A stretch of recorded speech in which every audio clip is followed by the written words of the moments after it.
Ya, doctor, está Ok, compartiendo. Muy sí, amable. Voy a abandonar. ya está. ¿Ya? Gracias. Gracias, hasta luego. Gracias.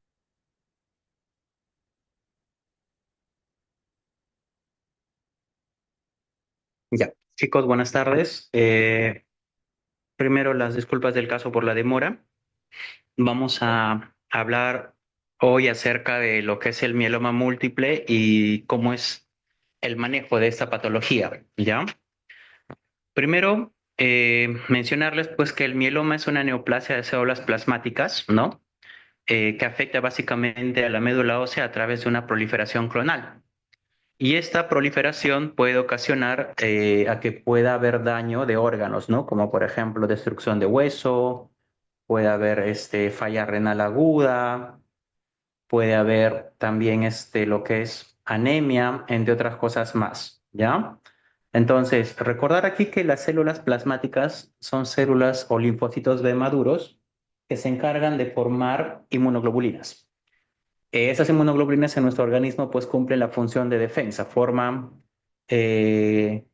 como mecanismos de identificar gérmenes que pueden ocasionarnos daño o noxa y, y esto pues haría de que es, nos proteja de las infecciones, ¿no? Pero ¿qué pasa con el tema de mieloma? Estas células plasmáticas, como son anormales, son aberrantes, pueden producir también inmunoglobulinas anormales, aberrantes, que en vez de causar o producir defensa, lo que ocasionan es procesos inflamatorios, inflamatorios crónicos, ¿ya? Y esa inflamación lo que va a degenerar, pues, en que haya compromiso de algunos órganos. En cuanto a la epidemiología, el mieloma múltiple es la tercera neoplasia más frecuente, ¿ya? Cuando hablamos de neoplasias hematológicas. Se presenta aproximadamente en una incidencia de 8.2 casos por cada 100.000 habitantes, ¿no? En una edad de entre 50 y 54 años. Para esto, saber que el mieloma es una enfermedad característica de las personas adultas mayores de la tercera edad, mayores de 65 años. Pero esto no exime de que pacientes, por ejemplo, eh, que tengan menos edad, también desarrollen o cursen con mieloma múltiple. He visto casos en mi experiencia de pacientes con mieloma, por ejemplo, de 30 a 35 años. El más joven que vimos fue de una chica de 29 años, ¿no? Que obviamente tenía una característica cromosómica, una característica genética bastante compleja que ha hecho pues que desarrolle a temprana edad esta enfermedad, ya que como vamos a ver más adelante, eh, hay ciertos factores de riesgo que te condicionan a que tú puedas desarrollar mieloma múltiple, ¿no? Como en cualquier enfermedad o cualquier neoplasia hematológica, ¿ya? O como cualquier otro cáncer.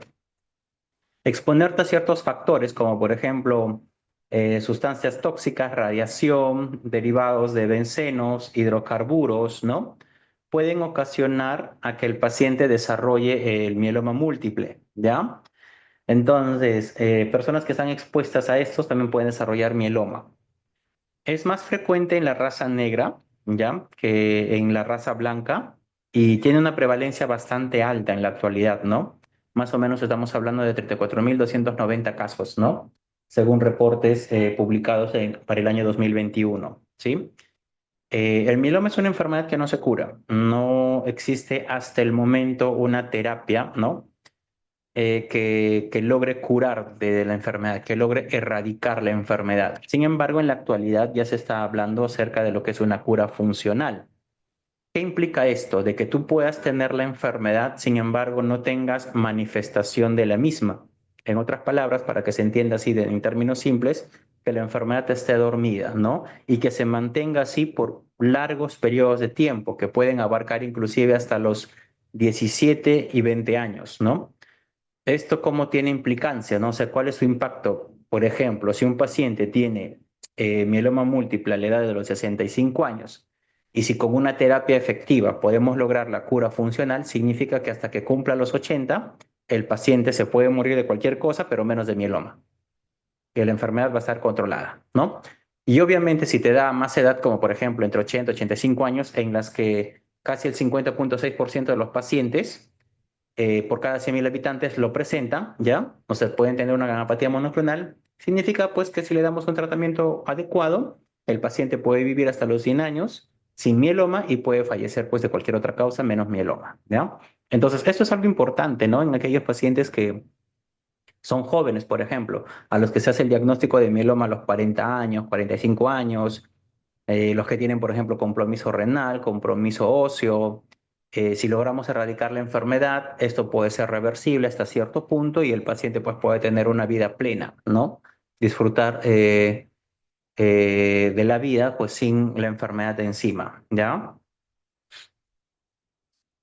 ¿Cuál es la fisiopatología? ¿Cómo es que el mieloma múltiple causa la enfermedad? Ya habíamos mencionado que las células plasmáticas vienen a ser linfocitos B maduros, ¿ok? Estos linfocitos B maduros viajan, ¿no? A través del torrente sanguíneo y llegan hacia la médula ósea, ¿sí? En la médula ósea, estas células, a través de ciertos receptores de adhesión, se van a adherir al estroma medular, ¿no? Y van a condicionar a que se produzca la formación de ciertas moléculas o citoquinas inflamatorias que van a desencadenar toda una cascada de inflamación. Por un lado, va a producir lo que es el factor de crecimiento vascular endotelial, que condiciona pues a que se produzca la angiogénesis, ¿no? Es decir, nuevos vasos que pueden condicionar la formación de tumores, como son los plasmocitomas. Va a haber también un incremento de lo que viene a ser otras citoquinas como la interleuquina 6, ¿no? Que ya habíamos visto, es una interleuquina que actúa bastante en lo que viene a ser el metabolismo del hierro, ¿no? Para lo que es la fisiopatología de la anemia por enfermedades crónicas o inflamatorias. Ocasiona daño a nivel del tejido óseo, ya que el mieloma múltiple estimula de manera positiva a estas células grandes, que son los osteoclastos, a que éstas produzcan mayor resorción ósea. Y la resorción ósea pues genera un incremento del calcio, un incremento del fósforo a nivel de la sangre, ¿no? Y eso condiciona pues a que pueda ver el paciente debutar con hipercalcemia. Para esto recordarles también que la hipercalcemia es uno de los criterios CRAP, ¿no? Que se presentan en los pacientes y que también este calcio puede condicionar pues a que haya falla renal aguda, ¿ya? Y por otro lado, inhibe a la activación o a la funcionalidad de los osteoclastos, evitando que de esta forma se produzca lo que es la formación del hueso, ¿ya? Entonces, el mieloma múltiple pues afecta de esta manera, ¿no? Afecta hueso, libera calcio, libera fósforo, la excesiva producción de inmunoglobulinas, forma inmunocomplejos, cadenas ligeras que ocasionan falla renal aguda y que por el proceso inflamatorio y por la hiperplasia que se da a nivel de la médula también puede condicionar a que se desarrolle anemia, ¿no? Ahora, el mieloma múltiple tiene un proceso evolutivo, ¿ya?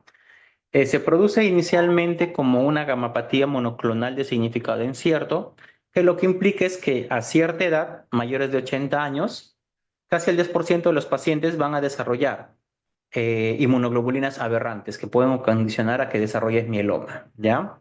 Pero esta gamapatía monoclonal todavía en este periodo no puede ser detectado, no puede ser diagnosticado. ¿Por qué? Porque simplemente no hace manifestación clínica.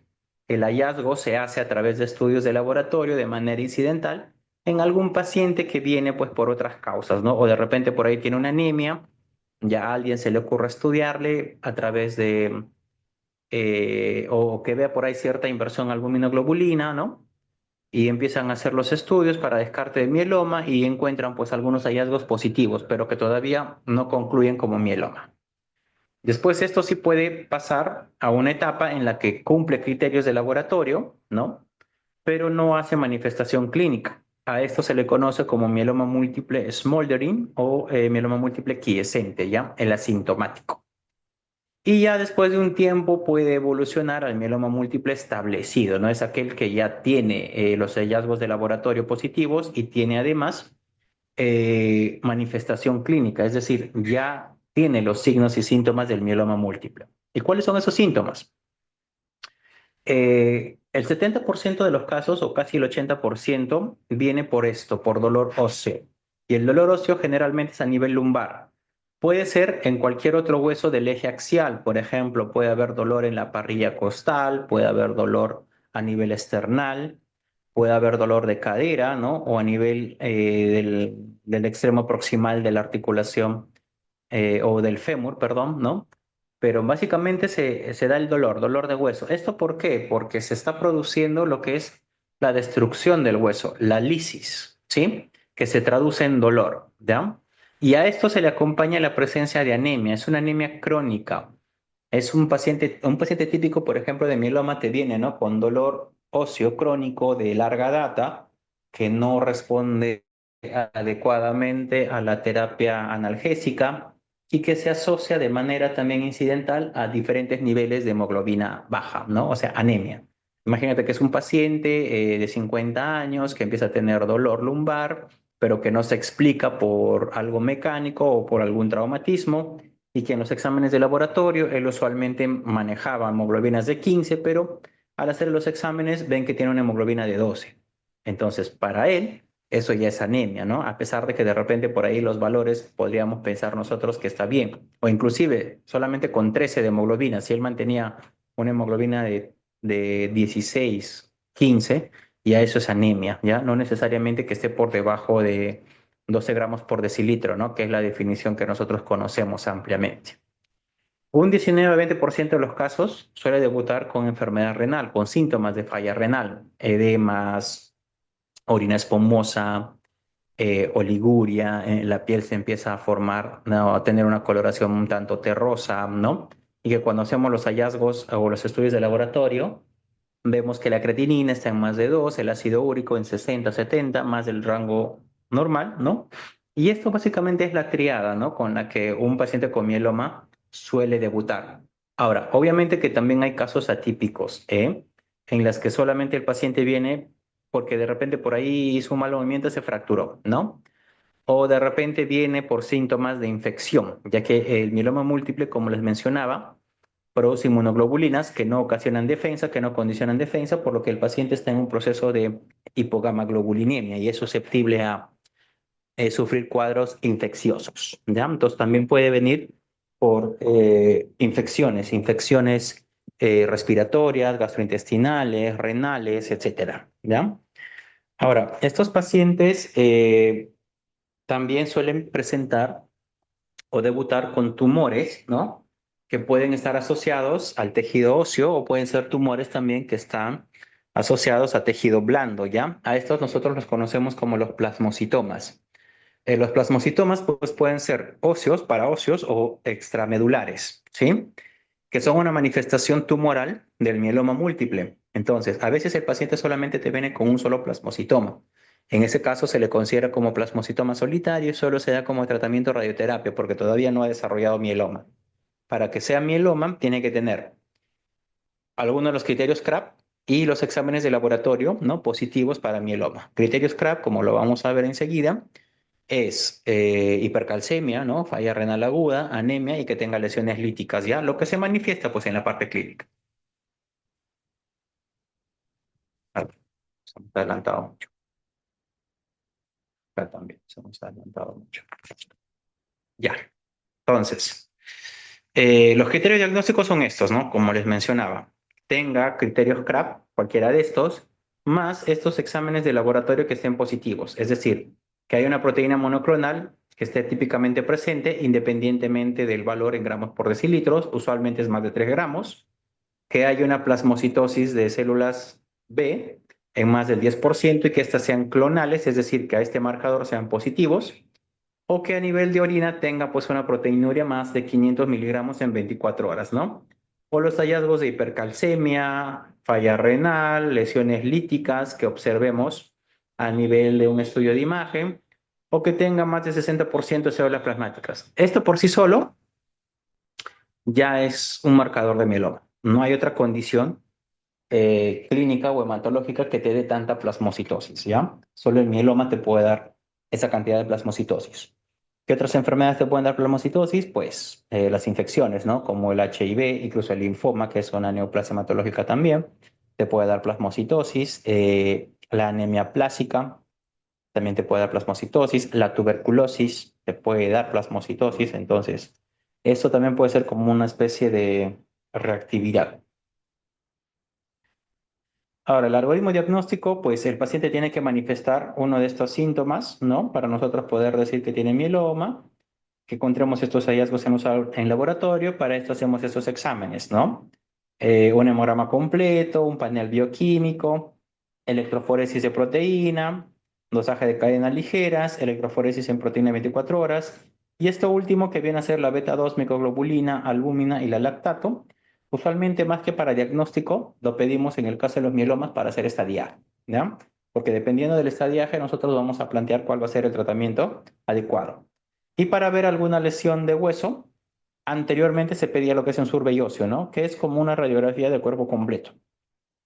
Pero en la actualidad lo que te piden es resonancia magnética, PET-CT o tomografía. De estas tres, el más accesible es tomografía a dosis baja, sin contraste, ¿ya? Que todos los hospitales en la actualidad lo tienen.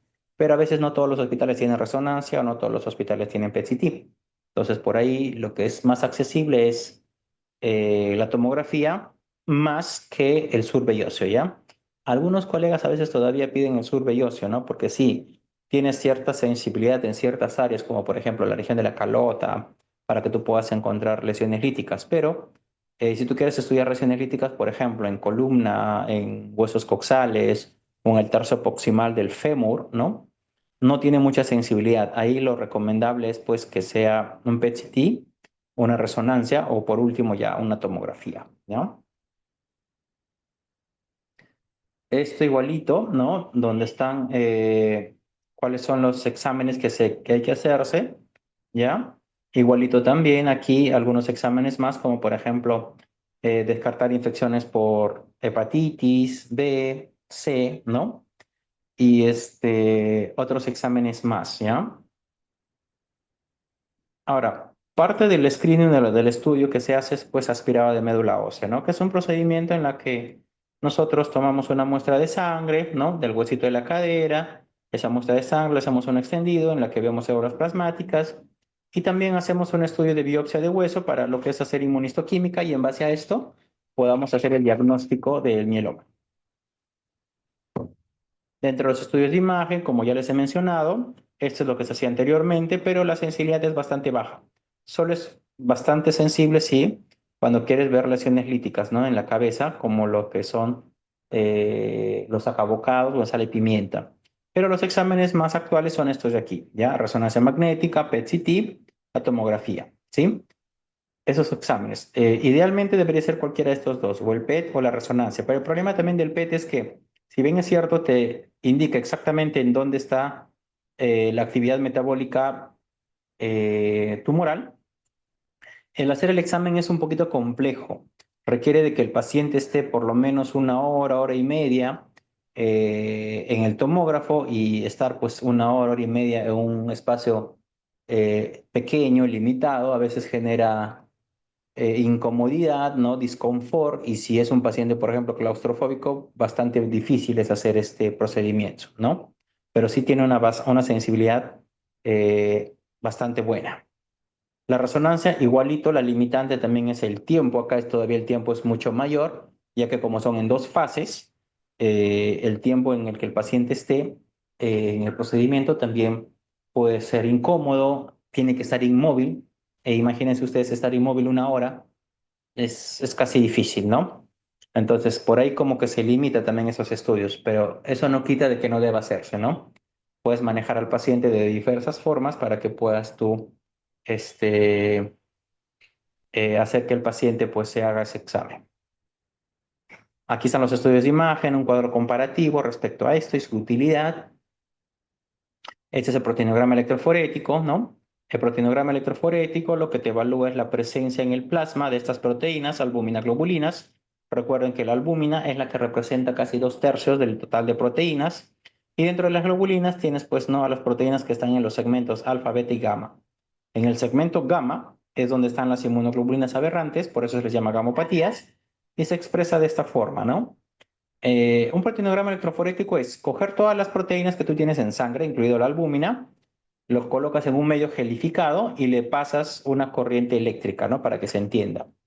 Y de acuerdo a la polaridad o a las cargas, esas proteínas se van a ubicar en cada espacio de esta gráfica.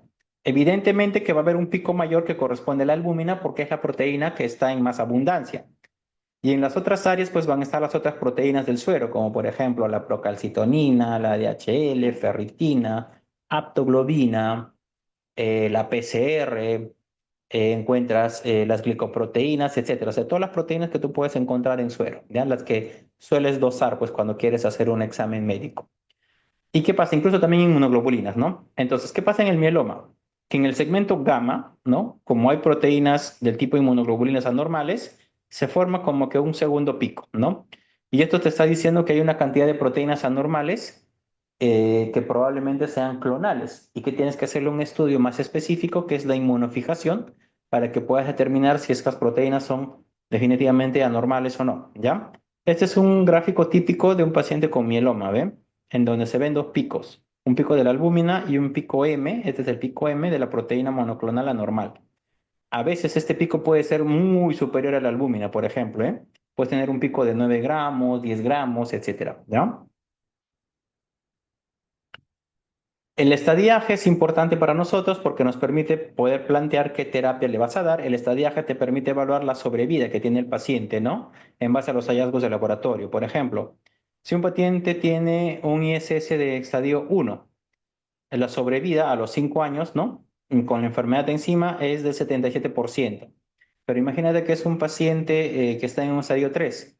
Su sobrevida baja menos del 50%. Significa que de los 10 pacientes que tengan un ISS-3, el 50% pues va a fallecer, ¿no?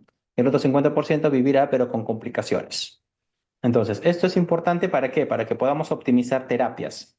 Es un paciente, por ejemplo, con un estadio 1, quizás no seamos tan intensivos con el tratamiento. Esto no significa que no le des un tratamiento adecuado, ojo, pero el tiempo de tratamiento también va a ser menor, ¿no? Y la intensidad también igual, menor. Mientras que si es un ISS-3, pues se recomienda que le des la mejor herramienta terapéutica que tengas en el momento para que logres rápidamente la remisión y de esta forma pues el paciente se pueda beneficiar, ¿no? De la cura funcional que les mencionaba al principio de la presentación. El estudio citogenético es importante, como ya estábamos hablando con algunos alumnos de la rotación, pues en hematología todas las neoplasias se dan a través de una alteración que se produce a nivel de cromosoma, ¿no? Que puede ser translocaciones, ganancias o pérdidas como las trisomías, ¿no? O las monosomías, mutaciones somáticas, etcétera, ¿no? Estos pueden desarrollar mieloma. Y dependiendo de lo que te encuentres, pues el pronóstico puede ser diverso, ¿no? Hay algunos que son de pronóstico neutral, significa que el que lo tengas no implica de que puedas tener un pronóstico desfavorable, pero sí hay otros que si los tienes, definitivamente, pues su pronóstico es severo, ¿no? Como por ejemplo, la mutación del TP53 o la delección del cromosoma 17, ¿no? O la delección del cromosoma 1, por ejemplo. Son alteraciones cromosómicas que son muy, muy adversas. Pero si te das cuenta, lo más frecuente que se presenta en el mieloma es esto, ¿no? La traslocación de la inmunoglobulina de la cadena pesada o las trisomías, ¿no? Las hiperdiploidías, que son bastante frecuentes también, ¿no? Este es el algoritmo de tratamiento, lo que ya habíamos visto. Si el paciente, por ejemplo, está estable, es un paciente que tiene más de 65 años, ¿no? No tiene ninguna contraindicación, es elegible a trasplante. Pero antes del trasplante de médula ósea, que se da con la intención de que la enfermedad se mantenga en remisión por largos periodos de tiempo, ojo, está acompañado de una terapia de mantenimiento, lo que haces es elegir al paciente, ¿no? Si es elegible o no a trasplante, o si no es elegible a trasplante, pero tiene un buen estado funcional favorable, o si no es elegible trasplante y tampoco no tiene un buen estado funcional favorable. Por ejemplo, si es un paciente que no es elegible trasplante y su estado funcional es malo, no debería ir a trasplante, solamente a mantenimiento, ¿no? Solo si el paciente, por ejemplo, es un paciente elegible, que tiene una buena función orgánica y que la enfermedad esté controlada, sí le puedes llevar a trasplante y después de eso recién terapia de mantenimiento, ¿ya? Ahora, ¿cómo manejamos al paciente, no? El paciente tú lo puedes manejar cuando te llega la consulta, cuando te llega la emergencia, y ya una vez hecho el diagnóstico, le das la terapia específica para controlar el mieloma, ¿no? Entonces, a todo paciente, pues con mieloma hay que hidratarlo bien. ¿Por qué la hidratación es importante? Recuerden que ellos hacen hipercalcemia. Y al hacer hipercalcemia, pues pueden condicionar a falla renal aguda. Entonces, tienes que asegurar que tenga el paciente una buena perfusión urinaria, ¿no? Una buena diuresis, ¿ya? Entonces, recomiendo una hidratación con suero fisiológico, ¿no? Cloruro de sodio, en promedio 2 a 3 litros por metro cuadrado, ¿no? O sea, bastante flujo, ¿ya? Eso es uno. Hay que proteger el estómago, el riñón, porque la formación de ácido úrico puede condicionar, pues, a que también haya falla renal aguda. Para eso se le da la lopurinol, ¿no? Hay que manejar el dolor. Recuerden que estos pacientes, casi el 80% viene por dolor lumbar asociado a fracturas, fracturas de hueso, por lo que tenemos que manejar el dolor.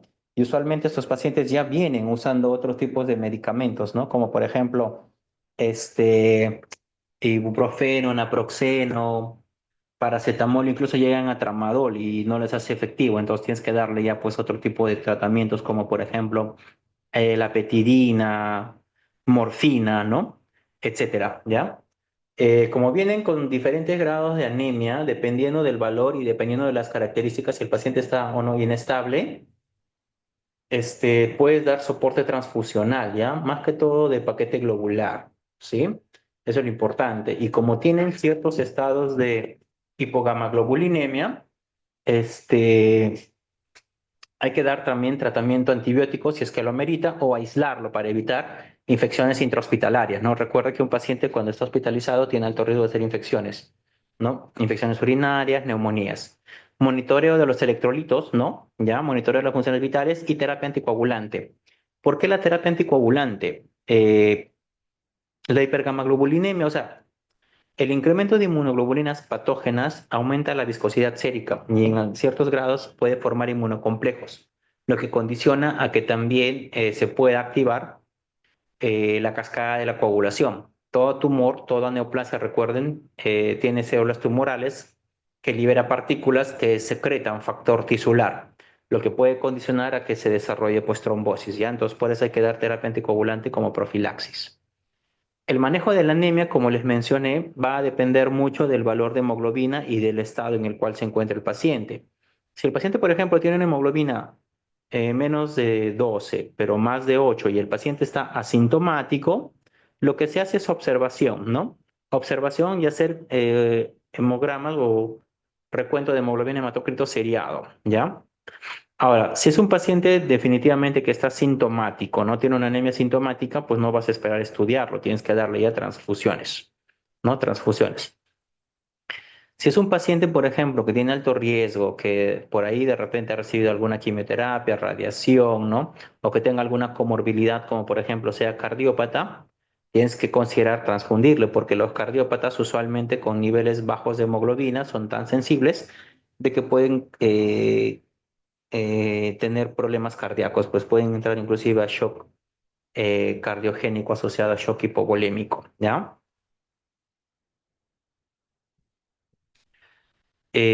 Puedes manejar la anemia también utilizando análogos de eritropoyetina, ¿no?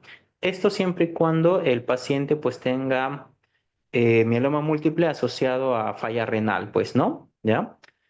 Puedes utilizar la eritropoyetina, como puedes utilizar también la darbopoetina, que vamos a ver más adelante, que son medicamentos que estimulan a la hematopoiesis a nivel de la médula ósea para que puedas desarrollar mayor cantidad de glóbulos rojos, ¿no? Esta es la dosis, ya que se utiliza de la epoetina o la darbepoetina, ¿no?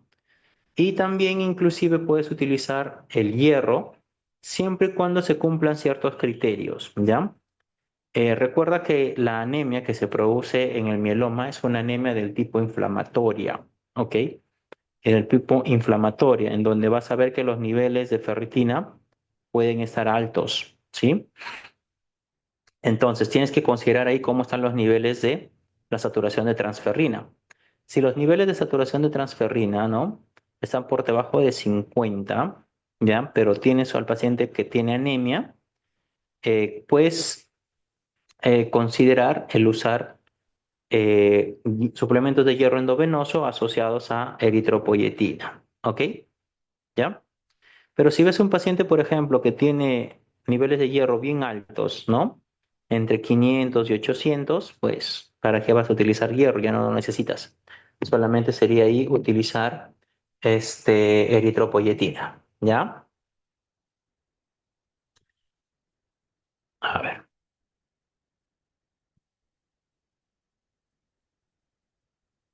Ahora, las fracturas patológicas, ¿no? Ya hemos explicado que se debe a una hiperestimulación de los osteoclastos, ¿no? Que se encargan de la resorción ósea. Estas microfracturas pueden desarrollar fracturas completas con inestabilidad a nivel de la médula ósea. ¿Pero por qué a ese nivel? El hematopoiesis se produce en las personas adultas en el eje axial, ya en los huesos del eje axial, o sea, huesos de la columna, vértebras, huesos coxales, esternón, clavículas, omóplatos, costillas. Entonces, en donde hay más hematopoiesis, evidentemente se espera que haya mayor actividad mielomatosa, ¿no? Y esto pues condiciona que haya mayor lesión de hueso. Por eso es que cuando tú pides una tomografía tiene que incluir cabeza, eh, parrilla costal, columna, huesos coxales y el tercio proximal del fémur, ¿ya? Para que tú puedas identificar o no esas lesiones. Ahora, cuando hay lesión ósea puede haber fractura por aplastamiento que condiciona a lesión medular, ¿ok? Entonces, para nosotros poder de cierta forma limitar el desgaste, ¿no? O el consumo o la liberación excesiva del calcio, usamos bifosfonatos, ¿ya? Bifosfonatos que vienen a ser fijadores de calcio, ¿no? Como el ácido solendrónico o el pamindronato, que de cierta forma detienen, no revierten, detienen la progresión de las lesiones líticas. A esto lo asociamos al uso de radioterapia, ¿no? Que es una terapia dirigida a los tumores en donde se producen estas lesiones para también minimizar la progresión de la misma. Obviamente que cuando ya das tratamiento, la actividad de las células plasmáticas va a disminuir y por ende también la actividad de los osteoclastos, ¿ya? Pero para acelerar este proceso, si tienes, por ejemplo, una fractura por aplastamiento o un plasmocitoma, la radioterapia, pues es un tratamiento bastante adecuado, ¿no? Ahora, como estos pacientes tienen un riesgo inminente de lesión o compromiso medular, se recomienda el uso, pues, ¿no? De ortesis, como por ejemplo los corsets, ¿ya? Rígidos o semirrígidos para mantener de cierta forma estable la columna hasta que el paciente sea evaluado por neurocirugía. El mieloma múltiple es una enfermedad que requiere el manejo multidisciplinario, ¿no? A la cabeza está, pues, obviamente el hematólogo, que recibe el apoyo de los oncólogos de la parte de radioterapia, recibe el apoyo también de los nefrólogos para ver el tema de la falla renal aguda y también recibe el apoyo de eh, neurocirugía o cirugía de columna, ¿no? Para poder ver los casos en los que se amerite un proceso quirúrgico, ¿ya? Cuando tienes una fractura patológica o cuando tienes una fractura por aplastamiento, ¿no? Como es en este caso, ¿ya? De la figura que se observa ahí. El manejo de la hipercalcemia, como les mencionaba, ¿no? Es el uso a través de bifosfonatos, como el ácido pamindrónico, o el pamindronato o el ácido solendrónico, ¿ya? Eh, Usualmente el que es mejor tolerado viene a ser el pamindronato, ¿ya? Que se utiliza una dosis de 90 miligramos endovenoso, ¿no? Esto cada 30 días es mensual. Y si, por ejemplo, por ahí el paciente tuviera alguna insuficiencia renal, se usa normalmente la dosis estándar, siempre y cuando sea severa, es que se ajusta la dosis y la infusión se da pues en un periodo prolongado, ¿no? De 4 a 6 horas. Mira, aquí cuando no hay falla renal le puedes dar una infusión de 2 horas, pero en cambio aquí la infusión es más prolongada. A diferencia del solendrónico, ¿no? Que sí puedes ajustar dosis cuando tienes falla renal leve o moderada, pero cuando tienes falla renal grave ya no lo puedes utilizar. Entonces, por ahí como que está un poquito limitado su uso. En la falla renal, pues ya habíamos visto que hay que hacer exámenes, ¿no? Para poder ver cómo está la creatinina sérica, el electrolito, exámenes de orina, ¿no? Para ver si hay o no proteinuria. Eh, Empezar la terapia para aquellos pacientes que tienen, por ejemplo, falla renal a través del uso de corticoides, ¿no? Como los pulsos de dexametasona, ¿no? Tratamiento con bortezomib, ¿ya? Pero esto cuando ya has hecho el diagnóstico, ¿no? Pero ¿qué pasa cuando, por ejemplo, tienes un paciente con hipercalcemia, falla renal aguda? Si la hidratación que tú le das no mejora, ¿no? Los parámetros de los electrolitos, el paciente pues tiene que ir a lo que es terapia dialítica, ¿ya? Es decir, tienes que hacerle hemodiálisis para que lo puedas apoyar un poquito. Y de hecho, los pacientes que tienen mieloma y que tienen asociado cadenas ligeras suelen a veces mantener, ¿no? Ciertos grados ya de enfermedad renal crónica. Que con el tiempo, ¿no? Hay un porcentaje aproximadamente entre el 30 y 40% que logra cierto grado de recuperación, ¿no? De la función renal. No completa, es poquito, casi el 10% nada más recupera la función renal una vez instaurado el tratamiento para mieloma, ¿ya? Pero la mayoría sí queda con cierta secuela. Inician con falla renal aguda, ¿no? Severa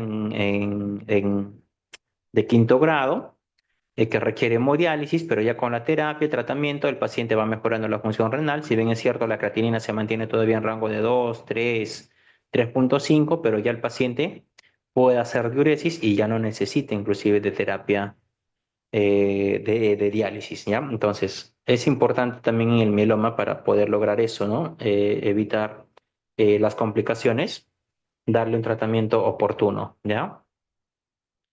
El tromboembolismo, como les mencioné, toda neoplasia, el mieloma no es exento de esto, condiciona que tengas eventos tromboembólicos, ¿no? Tienen bastante riesgo de hacer eventos trombóticos, incluso hasta los 6 meses de haber hecho el diagnóstico. Es por eso que al paciente se le tiene que dar terapia anticoagulante o antiagregante, ¿ya? Para eso existen unos scores, ¿no? Como el score IMPED, que te evalúa cuál es el riesgo que tiene el paciente, ¿no? Respecto a factores positivos o negativos de poder hacer o desarrollar trombosis. Y de acuerdo a esto, por ejemplo, si tiene más de 3 puntos, ¿no? En la puntuación IMPED, o si en el score SAVE tiene un score menor a 2 puntos, pues lo que se recomienda es solamente aspirina, ¿no? Si es menor de 3 puntos. Pero si es mayor a 4 puntos, ya te están indicando que debe ir con heparina no fraccionada, por ahí otros anticoagulantes como el rivaroxaban, la Pixaban o la warfarina, ¿ya? Ahora, y el tratamiento profiláctico es básicamente durante el periodo de 5 a 6 meses, ¿ya? Hasta que el paciente ya haya mejorado o haya controlado el proceso de la enfermedad de manera adecuada. Infecciones también es importante porque estos pacientes tienen inmunoglobulinas aberrantes, no cumplen ninguna función inmunológica. Puede haber reactivaciones virales con el tratamiento, como por ejemplo infección por hepatitis B, si lo ha tenido, tuberculosis también. Puede desarrollar neumonía por neumocistosis. La mayoría de los pacientes suele haber tenido pues algún episodio de herpes simple, ¿no? Por lo que la terapia con aciclovir es indicado también para prevenir la reactivación viral, ¿ya? Profilaxis antibiótica no se recomienda en general, solamente si el paciente ha estado colonizado o si de repente por ahí ha tenido antecedente de alguna infección severa, ¿no? Aquí un cuadrito en donde se ve qué es lo que te recomiendan. Como ellos tienen hipogamaglobulinemia, es decir, inmunoglobulinas anormales, puedes administrar inmunoglobulina endovenosa humana, ¿no? A dosis de 0,5 a 1 miligramo o una dosis estándar de 400 miligramos por kilogramo de peso, ¿no? Una vez cada 4 semanas, que te dice ahí. Aparte de esto, también damos otro tipo de profilaxis, como les mencionaba aquí, el aciclovir, ¿no? En los casos en los que se haya tenido, pues, virus por herpes zóster y se quiere prevenir que desarrollen herpes o virus por varicela, ¿ya? Para lo que es la neumocistosis, solemos dar sulfamethoxazol, trimethoprim. En el caso de los pacientes con COVID, en las épocas en donde estábamos en pandemia, se recomendaba, pues, la vacunación, ¿no? Vacunación contra influenza también, adenovirus, entre otras cosas, ¿ya? Esto, ya, hasta. Y ya casi para terminar, una vez que ya les has dado el tratamiento pues inicial, ¿no? Con la hidratación, la prevención de las lesiones óseas por aplastamiento a través de la radioterapia o el uso de bifosfonatos para la hipercalcemia, manejo de la anemia con eritropoyetina, hierro, ya hay que dar tratamiento específico, ¿ya? Prevención de la trombosis, por ejemplo, ¿no? Con terapia anticoagulante. Entonces, el tratamiento específico básicamente está enfocado en reducir la carga tumoral, es decir, eliminar las células plasmáticas, ¿no? Para que todo lo demás se pueda revertir de manera adecuada. A lo largo de la historia, el tratamiento del mieloma ha ido evolucionando cada vez. Y inicialmente se daban ciertos agentes alquilantes, ¿no? Como el melfalán, por ejemplo, y posteriormente se daba también tratamiento con radioterapia, ¿ya? También anteriormente se daba, pues, tratamiento con eh, trasplante de médula ósea, pero se había visto que la tasa de mortalidad es bastante alta. Entonces, como que no lo veían ya como una terapia prometedora, ¿no? En ese entonces. Ya más o menos con el advenimiento de las nuevas drogas, como por ejemplo los inmunomoduladores, ¿no? Como la talidomida, la lenalidomida, ya las terapias o las monoterapias se empezaron a transformar en terapias duales, después se han empezado a transformar en terapias triples, ¿no?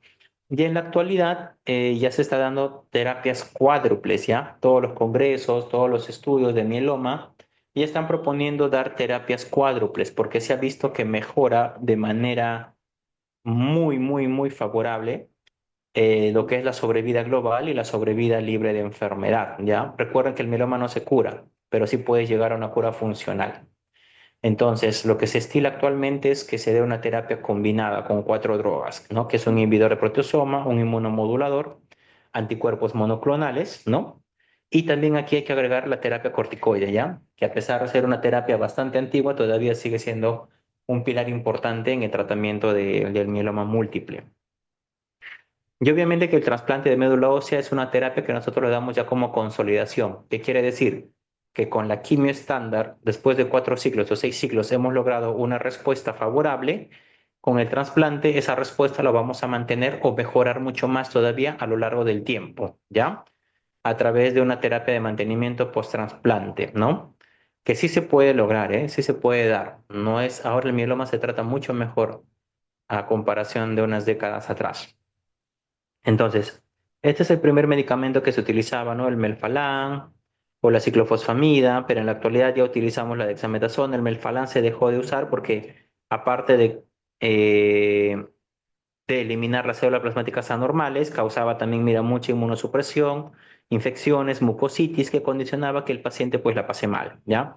Ahora hay otras terapias que son menos lesivas. Después están también otros medicamentos como los inhibidores de proteasoma, que viene a ser el bortezomib, carfilzomib y saxomib, que lo que hacen es inhibir la actividad de los proteosomas, que son enzimas que degradan las eh, proteínas de desecho de las células, ¿no? Haciendo que éstas se acumulen y entren pues en toxicidad celular, lo que condiciona a apoptosis. Otros esquemas, ¿no? Medicamentos alquilantes o antracíclicos, perdón, como la doxorubicina, que no lo utilizamos de manera frecuente, ¿eh? Solo lo utilizamos en aquellos pacientes que son refractarios o que tengan alguna enfermedad extramedular refractaria, ¿ya? La talidomida, como les mencionaba, la lenalidomida, la poma, etcétera, ¿no? Que son inmunomoduladores, actúan a nivel de los linfocitos T, condicionando a que disminuya lo que es el proceso inflamatorio crónico y de esta forma se controlan ciertos procesos más, ¿no? Anticuerpos monoclonales, como por ejemplo el daratumumab, ¿no? O el isatuximab, ¿ya? Que no son nuevos estos medicamentos, ojo, estos son medicamentos que ya se vienen utilizando desde el 2015 en países de primer mundo. Aquí en el Perú ya lo venimos utilizando desde hace 3 o 4 años, ¿no? Con buenos resultados, ¿no? En el hospital ya lo estamos utilizando desde hace 2 años, que también se ha visto tiene buenos resultados cuando combinas el daratumumab con otros esquemas convencionales. Y para terminar, pues el plasmocitoma, como les mencionaba, es una masa, es un tumor de células plasmáticas que puede presentarse de manera única o también asociada a otras múltiples, ¿ya? Si es único, se le considera como plasmocitoma solitario. Ahí solamente se le da tratamiento quimioterápico y punto. Perdón, radioterapia y queda. Solo mantienes que observarlo cada 4 meses, cada 6 meses, porque el riesgo de transformación también es considerable, ¿ya? En estos pacientes. Para hacer el seguimiento se hace también con estudio de imagen, idealmente resonancia magnética, ¿no? Y ya está. Y este datito de acá importante, ¿ve? Mira, hay que considerar que 2/3 de los pacientes que tienen plasmocitoma solitario, ¿no? van a desarrollar mieloma múltiple en un periodo de 10 años. Por eso es que se tiene que hacer seguimiento a aquellos pacientes en los que solamente se haya identificado plasmocitoma solitario, ¿ya? Listo, chicos, eso sería todo respecto al tema tratado ahora. No sé si tendrán alguna pregunta.